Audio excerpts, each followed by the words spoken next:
temple of thy spirit. Let my spirit feel the warmth of your embrace. Let me be a holy habitation where your spirit is pleased to dwell. Oh Lord, I long to know your glory. Last week we were studying on the topic walking in the spirit. पिछले हफ्ते से हम आत्मा में चलने के विषय के बारे में देखते आ रहे हैं।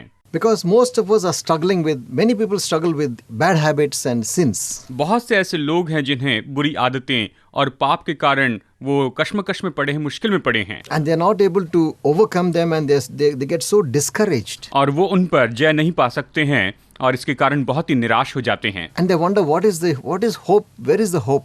और फिर वो अपने बारे में सोचते हैं कि अभी मेरे लिए कौन सी आशा रह गई है। And there are many people who have come to know Jesus Christ. और ऐसे बहुत से लोग हैं जो प्रभु यीशु मसीह को जानते हैं। They are born again. उन्होंने नया जन्म पाया है। And yet they are struggling with sin. लेकिन फिर भी वो पाप के साथ कश्मकश में पड़े हैं। And they are wondering what is Christian life? Is I'm all the same thing I'm doing before also? What difference? और वो यही कहते हैं कि मसीह जीवन में क्या बदलाव है, जो कुछ भी मैं पहले करता था वो अभी भी कर रहा हूँ, तो इसमें कौन से फर्क की बात है।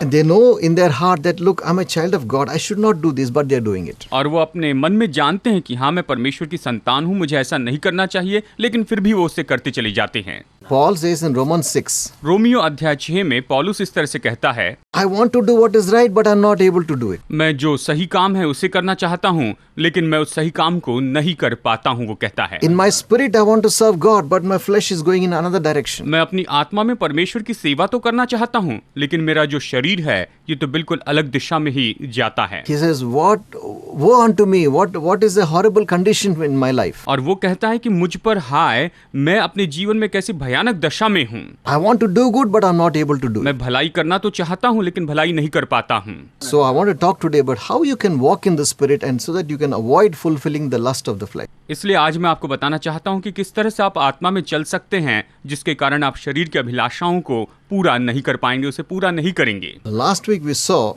in Galatians chapter 5 and verse 24. पिछले हफ्ते हमने हमारे अध्ययन में गलातियों अध्याय 5 वचन 24 से देखा था। Those who belong to Christ have crucified the flesh with its passions and desires. जो लोग यीशु मसीह पर विश्वास करते हैं, उन्होंने अपनी जिज्ञासाओं के साथ में अपने शरीर को क्रूस पर चढ़ा दिया है। So we saw that there were two types of crucifixion. तो हमने यहाँ पर देखा था कि दो तरह के क्रूसीकरण होते हैं। First of all, crucifixion means सबसे पहले क्रूसीकरण का मतलब तो यही है, a person is nailed to the cross, a wooden cross, and he nailed till he dies. जिसमें किसी व्यक्ति को लकड़ी के क्रूस पर कीलों से जड़ दिया जाता है और जब तक वो मर न जाए वहीं पर रहता है। It is a terrible punishment for sinners and criminals. ये तो अपराधियों के लिए और पापियों के लिए बहुत ही भयानक ऐसा मृत्युदंड था।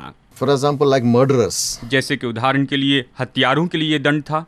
And it was a Roman punishment. It was a very horrible punishment, the worst punishment. ये तो रोमी शासन के द्वारा दंड लाया गया था। ये तो बहुत ही भयानक और बहुत ही क्रूर तरीके से मारा जाना है। And Jesus took that same punishment even though he never committed sin. हालांकि यीशु ने कभी कोई पाप नहीं किया था, लेकिन फिर भी उसने इस दंड को अपने ऊपर ले लिया। He was scourged with the whip and crucified to a cross. यीशु मसीह को क्रूस पर चढ़ाए जाने के पहले उसे कोड़ों से मारा गया, उसे कोड़े मारे गए और उसके बाद में उसे क्रूस पर चढ़ाया गया। He bore it because of his love for us. हमारे लिए उसके पास जो प्रेम था उसके कारण उसने उसे सह लिया। And he rose again on the third day. और वो तीसरे दिन मुर्दों में से जी उठा। Because he is God. क्योंकि वो परमेश्वर है।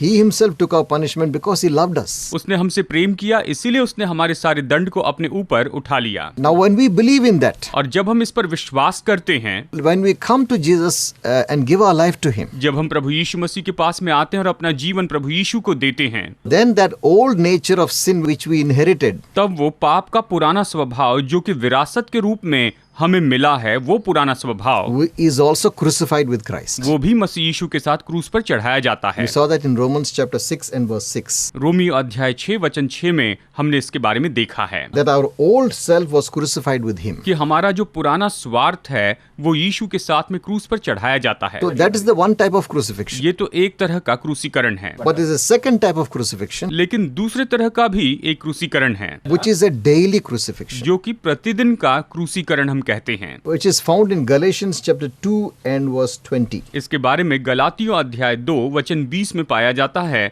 हम इसे यहाँ पर देखेंगे। Paul says, I have been crucified with Christ, and it is no longer I who live, but Christ who lives in me. And the life which I now live in the flesh, I live by the faith of the Son of God who loved me and gave himself up for me. पौलुस कहता है, मैं मसीह के साथ क्रूस पर चढ़ाया गया हूँ। अब मैं जीवित न रहा, परंतु मसीह मुझ में जीवित है, और मैं शरीर में अब जो जीवित हूँ तो केवल उस विश्वास से जीवित हूँ जो परमेश्वर के पुत्र पर है, जिसने मुझसे प्रेम किया और मेरे लिए अपने आप को दे दिया। Jesus said in Luke chapter 9 verse 23. लूका अध्याय 9 वचन 23 में यीशु ने यहाँ पर कहा है, इस बात को हम देखेंगे। If anyone wishes to come to after me, he must deny himself, take up his cross daily and follow me. प्रभु यीशु मसीह ने कहा, यदि कोई मेरे पीछे आना चाहे तो अपने आप से इनकार करे और प्रतिदिन अपना क्रूस उठाए हुए मेरे पीछे हो ले। It is a daily walking, taking up the cross and walking after him every day. ये तो ऐसा काम है, यानी प्रतिदिन अपना क्रूस उठाकर हमें यीशु के पीछे चलना है। What does it mean to take up your cross every day? प्रतिदिन अपना क्रूस उठाने का मतलब क्या है, इस बात को हम देखेंगे। What does it mean to be crucified daily? प्रतिदिन क्रूस पर चढ़ाए जाने का मतलब क्या है? It is a constantly saying no to my will and yes to his will. ये तो निरंतर अपनी इच्छा को मना करना, अपनी इच्छा को ना कहना है और प्रभु यीशु की इच्छा को हाँ कहना है। Daily crucifying the desires of the flesh. प्रतिदिन शरीर की अभिलाषाओं को क्रूस पर चढ़ाना है। In other words, saying no to the things of sin. We have the will to say no. और दूसरे शब्दों में कि हमें पाप की इच्छा को नहीं कहना है। हमारे पास में ये इच्छा होगी कि हम उसे मना करें। No one will say, oh, I could not say no. It was too powerful. It pushed me. No. कोई भी ये नहीं कह सकता कि देखो मैं तो नहीं बोल पाया, ये तो बहुत ही सामर्थी है, इसने मुझे दबा कर रखा है, मैं अभिलाषा में गिर गया। नहीं। Every man has a free will. हर एक मनुष्य के पास में अपनी स्वतंत्र इच्छा शक्ति है। God made us like that. परमेश्वर ने हमें वैसे ही बनाया है। We have the power to say no. हम में ये सामर्थ है कि हम इसके लिए नहीं कह सकें। Now you have a temptation. Shall I take the drug or shall I not take the drug? जब भी हमारे अंदर ये परीक्षा होती है कि क्या मैं वो नशा करूं या नहीं करूं, वो ड्रग्स लूं या नहीं लूं, It is because of your own desire that you go into it, not because it was so powerful and pulled you. ये तो आप अपनी इच्छा के कारण, अपनी अभिलाषा के कारण उसमें पड़ जाते हैं, लेकिन उसमें इतनी सामर्थ नहीं है कि वो आपको जबरदस्ती दबाएं। You wanted to test it and see how it is. You wanted it. आप चख कर देखना चाहते थे कि ये कैसा है, आप चाहते थे। See, Bible says, let nobody say who is tempted, I'm tempted by God. Bible ये कहती है कि जिसकी भी परीक्षा हो वो कभी ये न कहे कि परमेश्वर के द्वारा मेरी परीक्षा होती है। God does not tempt anybody, nor is himself, he is not tempted. न परमेश्वर की किसी बात से परीक्षा हो सकती है, ना वो आप किसी की परीक्षा करते हैं। But the Bible says everyone is tempted when he has lust in his heart, and that lust, when it conceives, it brings forth death. Bible कहती है परंतु प्रत्येक व्यक्ति अपनी ही अभिलाषा में खींचकर और फंसकर परीक्षा में पड़ता है। मनुष्य अपनी ही अभिलाषा में खींचकर और फंसकर परीक्षा में पड़ता है। So when you want to crucify the flesh every day, you must learn to say no. और इसीलिए अगर आप प्रतिदिन अपने शरीर को क्रूस पर चढ़ाना चाहते हैं तो आपको नहीं बोलना सीखना होगा, आपको अभिलाषाओं को नहीं कहना होगा। We have to be ruthless with sin. हमें पाप के साथ में बड़ी कठोरता से व्यवहार करना है। Jesus said, if your eye causes you to sin, cut it out and pluck it out and throw it away. यीशु ने कहा, अगर तुम अपनी आंखों के कारण पाप करते हो तो अपनी आंखों को निकाल कर फेंक दो। इतने कठोर शब्दों में प्रभु यीशु ने कहा है। If your hand causes you to sin, cut your hand off and throw it away. अगर तुम अपने हाथों के कारण पाप करते हो तो अपने हाथ को काट कर फेंक दो। इस तरह से प्रभु यीशु ने कहा है। It doesn't mean physically take a knife and cut it off. इसका मतलब ये नहीं कि शारीरिक रूप में हम चाकू लें या छुरा लें और अपने हाथों को काट दें। But it means that you must be ruthless with sin. लेकिन इसका ये मतलब है कि आपको पाप के साथ में बड़ी कठोरता से व्यवहार करना है। If you want to give it up and say, no, I don't want to do this, God will help you to overcome it. अगर आप ये कहें कि नहीं, मैं इसे बिल्कुल नहीं करना चाहता हूँ, तो परमेश्वर निश्चय आपको शक्ति देंगे कि आप इस पर जयवंत हो जाएं। So taking up the cross daily means, number one, saying no to sin every day. इसीलिए प्रतिदिन अपना क्रूस उठाने का मतलब ये है कि नंबर 1 कि आप प्रतिदिन पाप का इनकार कर सके, उससे मना कर सके। Saying no to all the desires of the flesh. शरीर की सारी अभिलाषाओं और इच्छाओं को नहीं कहना है। And taking up the will of God, and not your will but His will to be done. और परमेश्वर की इच्छा को लेना है, आपकी इच्छा नहीं लेकिन परमेश्वर की इच्छा को पूरी करना है। See, the cross was the will of God for Jesus Christ. क्रूस जो है ये तो प्रभु यीशु मसीह के लिए परमेश्वर की इच्छा थी। And at the last moment Jesus said, Lord, if he knew the pain he was going to suffer. आखिरी समय में भी प्रभु यीशु मसीह ने इस तरह से कहा कि पिता, अगर ये आपकी इच्छा है तो इसे दूर कर दे। वो जानते थे कि इसमें बहुत दुख होगा। And while he was on the flesh, he knew how much he was going to suffer. और प्रभु ये भी जानते थे कि जब शरीर में वो क्रूस पर लटकाए जाएंगे तो कितना दुख सहना होगा। And there was a moment when he said, Lord, if it's your will, take this cup away from me. फिर प्रभु यीशु मसीह के जीवन में वो भी पल था जहां पर उन्होंने कहा कि हे परमेश्वर, अगर ये आपकी इच्छा है तो इसे दूर कर दें। But again he said, लेकिन फिर प्रभु ने कहा, But yet not my will, but your will be done. हे परमेश्वर पिता, मेरी इच्छा नहीं लेकिन आपकी इच्छा ही पूरी हो। Your cross, taking up the cross daily, is putting your will aside and saying, Lord, not my will, but your will be done. आपका प्रतिदिन क्रूस उठाने का मतलब यही है कि आप कहें कि परमेश्वर, मेरी इच्छा नहीं लेकिन आपकी इच्छा पूरी हो।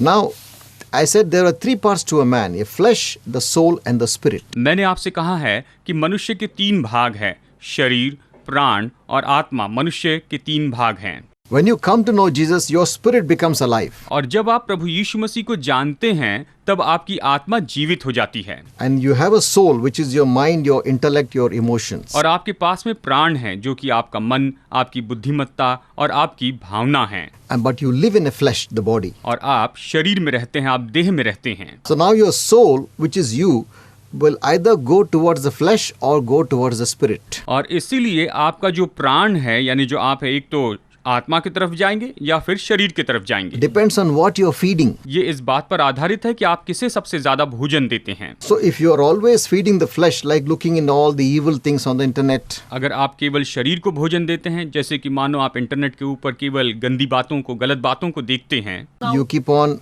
indulging in bad habits, और आप निरंतर इस तरह से बुरी आदतों में फंसते जाते हैं, you keep on going after things which satisfy your flesh, और शरीर की अभिलाषाओं को पूरा करने वाली बातों के पीछे अगर आप भागते जाते हैं, you are feeding the flesh, तो इस तरह से आप केवल अपने शरीर को ही भोजन दे रहे हैं। and the flesh becomes strong. और जो शरीर है वो तो बलवान होते जाता है। But when the flesh becomes strong, your spirit becomes weak. जब शरीर बलवान होता है तो आपकी आत्मा कमजोर होती जाती है। And then your soul tends to move towards what is stronger. तब ऐसी परिस्थिति में आपका जो प्राण है तो वो उस बलवान की ओर मुड़ जाता है। And when your soul moves towards this flesh, and you'll keep on doing the things of the flesh. और अगर आपका प्राण आपके शरीर की ओर मुड़ जाता है तो आप शरीर के कामों को ही, शरीर की अभिलाषाओं को पूरा करते रहेंगे। And you will keep on falling into sin, struggling with sin, and you'll have problems. आप निरंतर पाप से लड़ते चले जाएंगे, पाप से कश्मकश में रहेंगे, समस्याओं में But रहेंगे। when you feed the spirit, लेकिन जब आप अपनी आत्मा को भोजन देंगे, उसे मजबूत बनाते जाएंगे, then the flesh will become weak and the spirit will become strong. तो इस समय शरीर जो है वो कमजोर होगा और आपकी आत्मा बलवान होगी। So you decide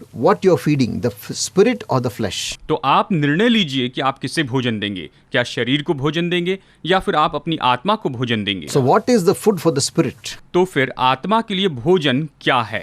Number 1. Number 1, For the flesh to be alive, we need water, we need food, and we need air.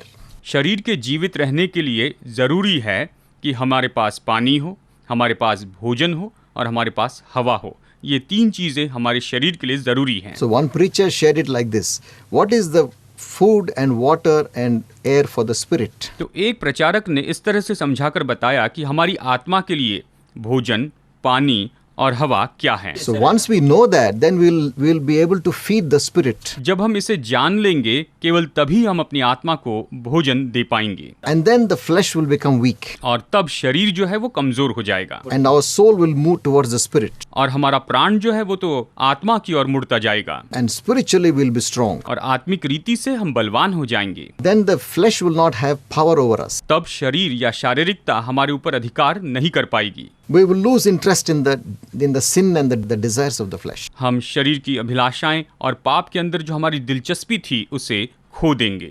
And then you will be desiring the things of the Spirit, the things of God. You will have more hunger for those things. और आप आत्मिक बातों के लिए इच्छा रखते चले जाएंगे, परमेश्वर की बातों के लिए आप बहुत ज्यादा भूख और प्यास रखेंगे। So what is food for the Spirit? आत्मा के लिए भोजन क्या है? The Word of God. ये तो परमेश्वर का वचन है। The Bible is the written Word of God. Bible ये तो परमेश्वर का लिखित वचन है। When you have a Bible and you start studying the Bible, you are eating the spiritual food. जब आप अपनी बाइबल लेते हैं, बाइबल का अध्ययन करना शुरू करते हैं, बाइबल पढ़ते चले जाते हैं, तो आप यहाँ पर आत्मिक भोजन करते चले जा रहे हैं।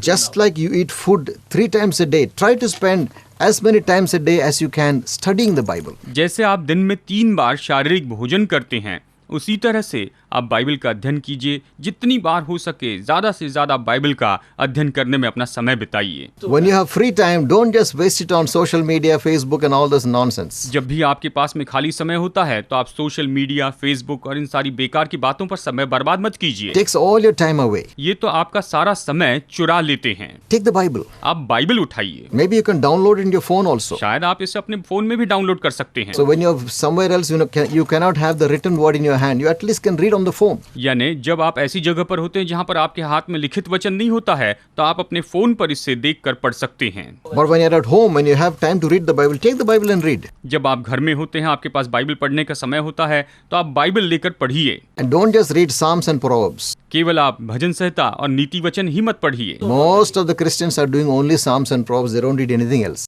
ज्यादातर जो विश्वासी हैं वो तो केवल भजन संहिता और नीति वचन पढ़ते हैं, बाकी वो कुछ नहीं करते हैं। That is very wrong. ये पूरी तरह से गलत You है। need to study the Bible serially, chapter by chapter, book by book. आपको बाइबल का अध्ययन करना है, एक एक किताब, एक एक अध्याय का आपको अध्ययन करते जाना है। That is food for your spirit. ये तो आपकी आत्मा के लिए भोजन है। Meditate on it. Think about the Bible. आप इस पर मनन करते चले जाइए, बाइबल के बारे में सोचते जाइए। The second thing is, what is water?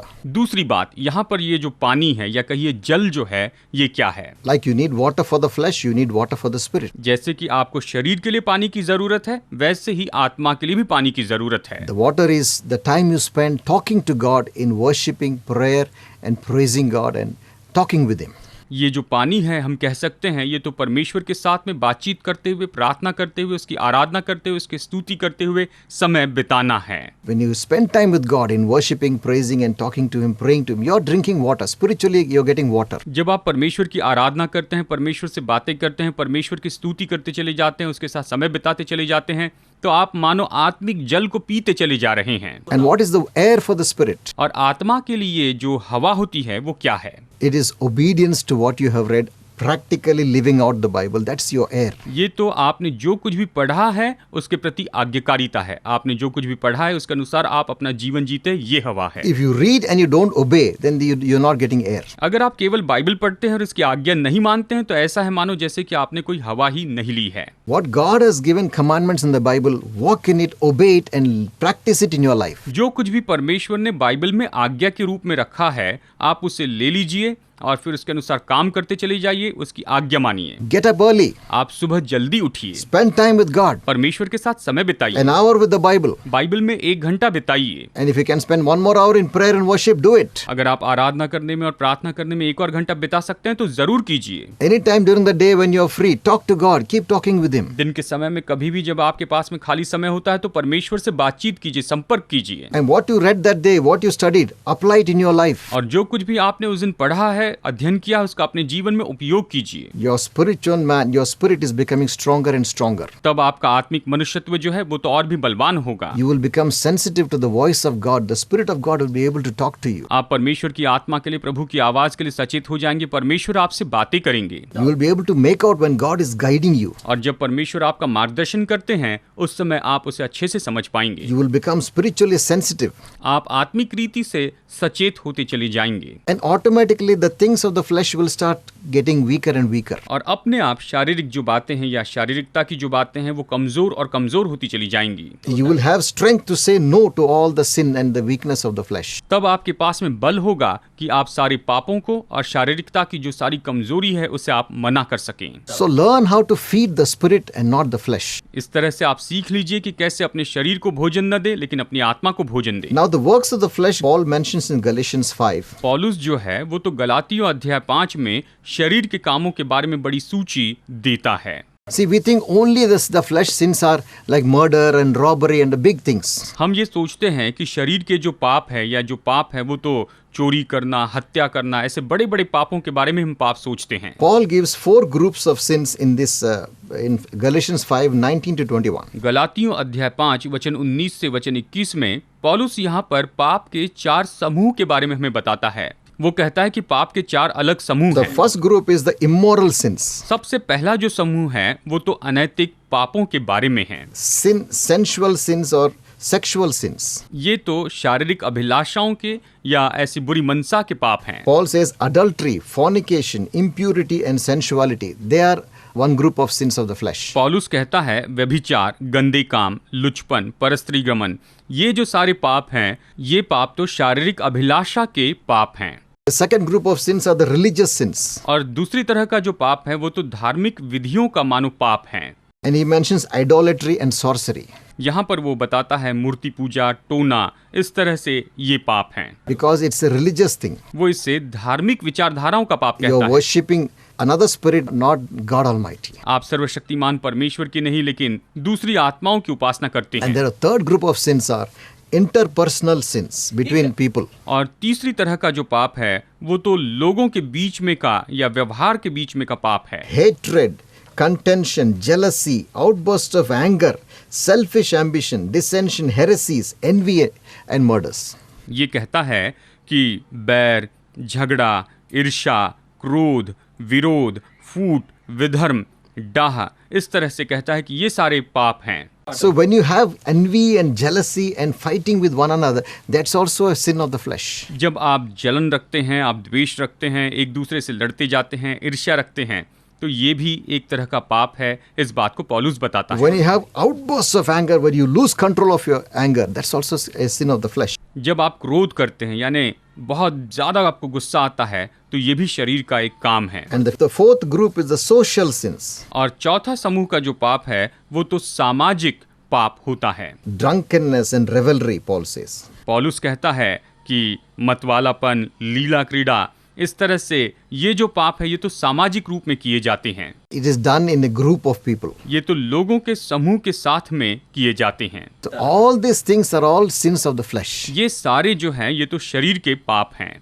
And Paul says those who do these things will not inherit the kingdom of God. और पौलुस हमें यहाँ पर बताता है कि ऐसे ऐसे काम करने वाले यानी ऐसे ऐसे पाप करने वाले परमेश्वर के राज्य के वारिस न होंगे। Let us be careful not to walk in the flesh, but let us learn to walk in the spirit. वो कहता है कि सावधान रहें कि हम शरीर में न चले लेकिन हम आत्मा में चलते चले जाएं। Because when we walk in the spirit, we can be sure that, hey, I'm not going to miss out heaven. क्योंकि जब हम आत्मा में चलते हैं तो हम इस बात के बारे में निश्चित हो जाते हैं कि हाँ, हम स्वर्ग को नहीं चूकेंगे। After coming to know Jesus Christ, if we still walk in the flesh, we might even miss out heaven. अगर प्रभु यीशु मसीह को आप जानते हैं फिर भी अगर आप शारीरिकता में या शरीर में होकर चलते हैं तो हो सकता है कि आप स्वर्ग को खो दें। The Bible says in Galatians 5:22 to 23, गलातियों अध्याय 5 वचन 22 और 23 में बाइबल ये कहती है, it talks of the fruit of the spirit. ये तो आत्मा के फल के बारे में बताती है। When you learn to walk in the spirit, जब आप आत्मा में चलना सीख लेते हैं certain fruit are produced in your life. तो आपके जीवन में कुछ फल उत्पादन किए जाते हैं।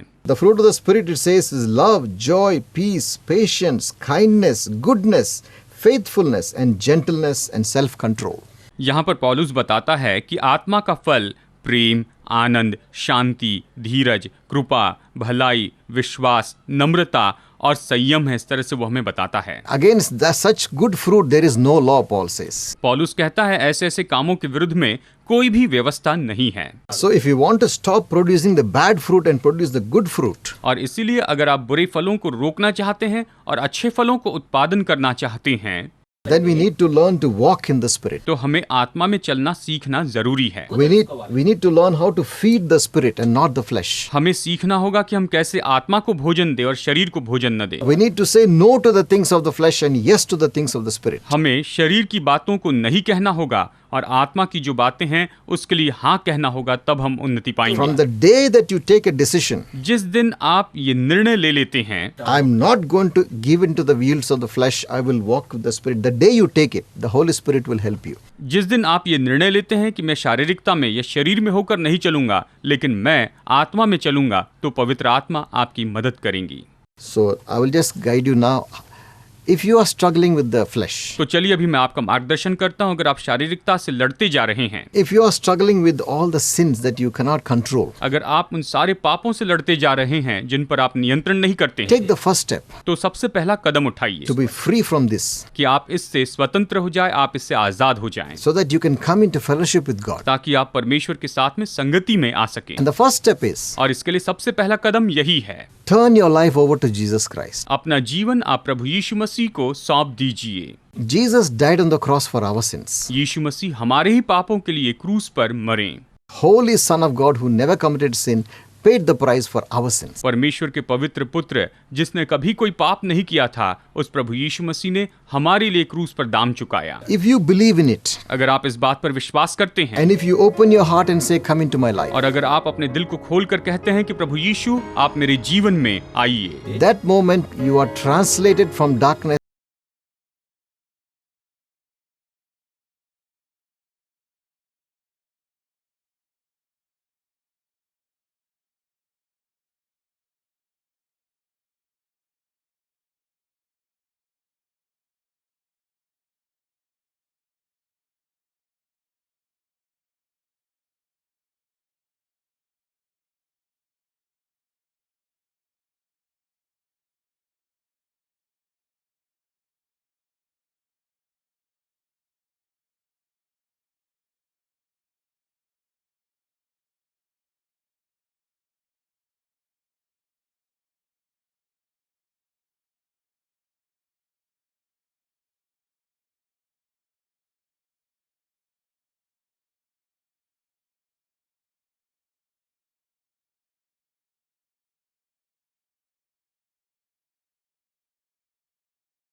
God bless you. परमेश्वर आपका आशीष See you next week. दे। अगले हफ्ते मुलाकात होगी।